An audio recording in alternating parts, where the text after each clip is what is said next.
ప్రస్తుతం మనతో పాటు బీఆర్ఎస్ రాష్ట్ర నాయకులు గెల్లు శ్రీనివాస్ యాదవ్ గారు ఉన్నారు. శ్రీనివాస్ గారు, అంటే మొన్న జూబ్లీస్ లో ఓడిపోవడం తోటే మళ్ళీ సడన్ గా గవర్నర్ గారు ఆమోదించడం, తర్వాత అరెస్ట్ కి సిద్ధం అవుతున్నారు అని చెప్పేసి ఒక మాట వస్తున్నదండి. సో కేటీఆర్ గారిని అరెస్ట్ చేసే అవకాశాలు ఏమైనా ఉన్నాయనుకో? కేటీఆర్ గారిని టచ్ చేసేంత ధైర్యం ఈ ప్రభుత్వానికి లేదు, ముఖ్యమంత్రి గారికి అసలే లేదు. ఎందుకంటే మీడియాలో ప్రజల దృష్టిని మళ్లించడానికి, ప్రభుత్వ ఫెయిల్యూర్స్ ను మళ్లించడానికి, మన జూబ్లీస్ ఎన్నికల్లో వాళ్ళు అనుకున్నంత ఇమేజ్ వాళ్ళకి రాలేదు. గెలిచినంత మాత్రాన ప్రజలు దాని గెలుపు లెక్క rest of the Telangana, rest of the jubilees ఎవరు కూడా దాని గెలుపు లెక్క అది భావిస్తలేరు. కాబట్టి ముఖ్యమంత్రి గారు ప్రజల దృష్టిని మళ్లించడానికి వాళ్ళ ఇది ఒక నాటకం ఆడుతున్నట్టుగా చాలా స్పష్టంగా అర్థమైపోయింది.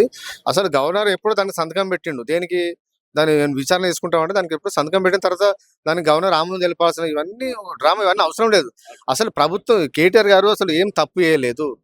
తప్పు చేయనంత తప్పు చేస్తే ఎప్పుడు అరెస్ట్ చేసేటోళ్ళు కదా. ఈ 4 సార్లు ఇప్పుడు విచారణ తెలిసి అప్పుడు అటెండ్ అయ్యిండు. ఎక్కడ తప్పించుకున్నాడు కేటీఆర్ గారు? తప్పు చేసి అంటే అసలు నిజంగా ఆధారాలు ఉన్నాయంటే ఎప్పుడు విచారణ చేసే టైం లోపలనే ఎప్పుడు అరెస్ట్ చేసేవారు. ఏం లేదు కాబట్టి ఇవాళ కాలయాపన పేరు మీద తాపు గవర్నర్ అని రేపు నాకు తెలిసి మళ్ళీ సిబిఐకి రాస్తాంటేమో నాకు అర్థం కాదు.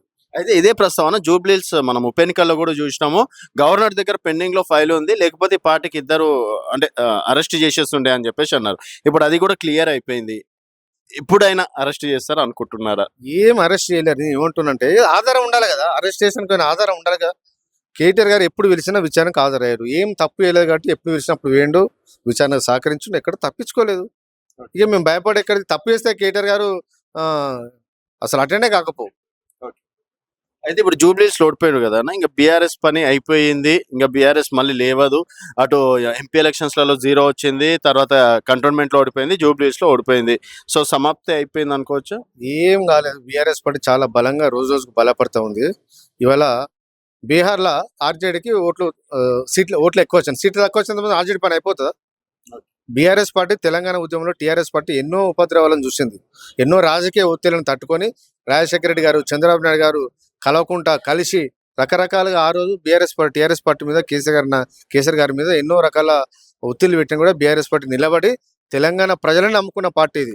కొద్ది మంది నాయకులను నమ్ముకొని ముందుకు పోతున్న పార్టీ కాదు. తెలంగాణ ఉద్యమంలో కూడా చాలా మంది మా నాయకులను అందరినీ కాంగ్రెస్ పార్టీలో జైన్ చెప్పించుకున్నారు, తెలుగుదేశం పార్టీ జైన్ చెప్పించుకున్నారు. అయినా కూడా ఈ పార్టీ నిలబడి తెలంగాణ రాష్ట్రాన్ని సాధించిన పార్టీ కాబట్టి మా పార్టీకి డోకా లేదు, మంచి భవిష్యత్తు ఉన్నది. మన జూబ్లీస్ ఎన్నికలు కూడా చూడరు. మేమేమైనా థర్డ్ ప్లేస్ పోయినా, మేమేమన్నా సెకండ్ ప్లేస్ లో గెలిచినాం. మంచి మేరతో 75,000 ఓట్లు వచ్చినాం. తక్కువ కాదు కదా. రేపు భవిష్యత్తులో మేము మా పార్టీ మరింత విస్తరిస్తాం మేము. అయితే అన్న, మీరు బీఆర్ఎస్ రాష్ట్ర అధ్యక్షుడిగా చెప్పండి. మీరు నిరుద్యోగం కోసం చాలా ఫైట్ చేశారు. వాళ్ళు 60,000 ఉద్యోగాలు ఇచ్చిన ప్రచారము, అది కాస్త 10,000 ఉద్యోగాలు ఇచ్చిన మీరు, నిరుద్యోగ బాకీ కార్డులు, ఇట్లాంటివి అనేకం చేశారు కదా. అయినా కూడా ఫెయిల్యూర్ అయిందని చెప్పేసి అనుకోవచ్చా మీ యొక్క ప్రయత్నం? ఒక ఎన్నికలతోనే మేము ఫెయిల్యూర్ అయిన కాదు, మేము 100% సక్సెస్ఫుల్ గా కేటీఆర్ గారి నాయకత్వంలో ఇక్కడ జూబ్లీస్ లో బీఆర్ఎస్ పార్టీ పోరాటాలను ప్రజలకు తీసుకుపోలేం కాబట్టి మాకు ఆ నోట్లు వచ్చినాయి. లేకపోతే మేము సైలెంట్ కూడా భారతీయ జనతా పార్టీ ఎట్లుండనో మా పరిస్థితి అట్లుండు. అట్లా కాదు కదా. మేము ప్రజా సమస్యలను, వీళ్ళ ఫెయిల్యూర్ సమస్యలన్నీ ప్రభుత్వం దృష్టికి తీసుకెళ్ళినాం.